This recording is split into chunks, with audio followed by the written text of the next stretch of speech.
Hello అండి.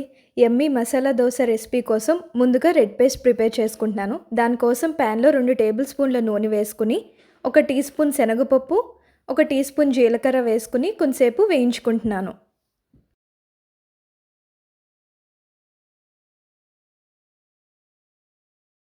ఇప్పుడు 3 లేదా 4 వెల్లుల్లి, ఇవి కూడా లైట్‌గా ఫ్రై అయ్యాక కొన్ని ఉల్లిపాయ ముక్కలు వేసుకుంటున్నాను. ఉల్లిపాయలు కూడా లైట్ బ్రౌన్ కలర్ వచ్చే వరకు వేయించుకుని 4 లేదా 5 ఎండుమిర్చి వేసుకుని అవి కూడా లైట్‌గా ఫ్రై అయ్యాక స్టవ్ ఆఫ్ చేసుకుని చల్లారాక స్మూత్ పేస్ట్ లాగా చేసుకోండి.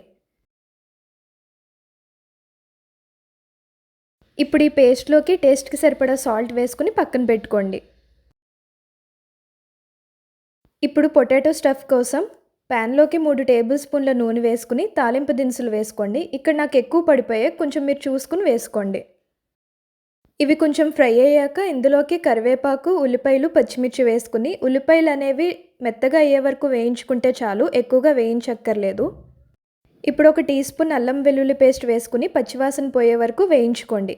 తర్వాత ఇందులోకి చిటికెడు పసుపు, టేస్ట్‌కి సరిపడా సాల్ట్, ఒక టీ స్పూన్ ధనియా జీలకర్ర పొడి వేసుకుని ఈ మొత్తాన్ని బాగా కలుపుకోండి. ఇప్పుడు ఆల్రెడీ ఉడికించి పెట్టుకున్న బంగాళదుంపను వేసుకుని ఒక మ్యాషర్ హెల్ప్‌తో ఈ మొత్తాన్ని బాగా కలిసేలాగా మ్యాష్ చేసుకోండి.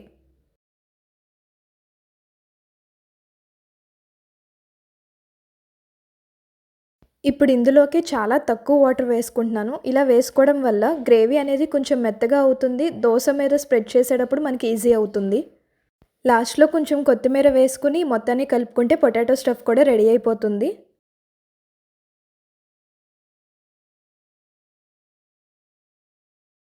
ఇప్పుడు దోస పాన్ వేడయ్యాక దోస వేసుకుని దీని మీద కొంచెం నెయ్యి, కొన్ని ఉల్లిపాయ ముక్కలు వేసుకుని 2 వైపులా దోస అనేది లైట్ బ్రౌన్ కలర్ వచ్చే వరకు కాల్చుకుంటున్నాను.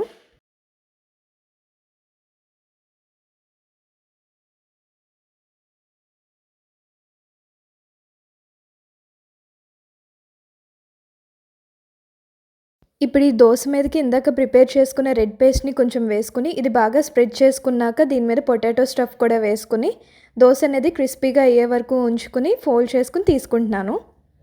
అంతే అండి. ఎంతో టేస్టీగా ఉండే మసాలా దోస అయితే రెడీ అయిపోయింది. ఆ రెడ్ పేస్ట్ వేసుకోవడం వల్ల పొటాటో స్టఫ్ అనేది కొంచెం చప్పగా ఉంటుంది. ఆ రెడ్ పేస్ట్ వల్ల ఆ ఫ్లేవర్ అనేది కొంచెం స్పైసీగా, టేస్టీగా చాలా బావుంటుంది.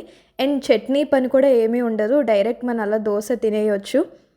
తప్పకుండా ఇంట్లో ఒకసారి ట్రై చేసి టేస్ట్ ఎలా ఉందో నా కమెంట్ సెక్షన్‌లో కమెంట్ చేయండి. అలాగే వీడియో నచ్చినట్లయితే like, share and subscribe to my channel.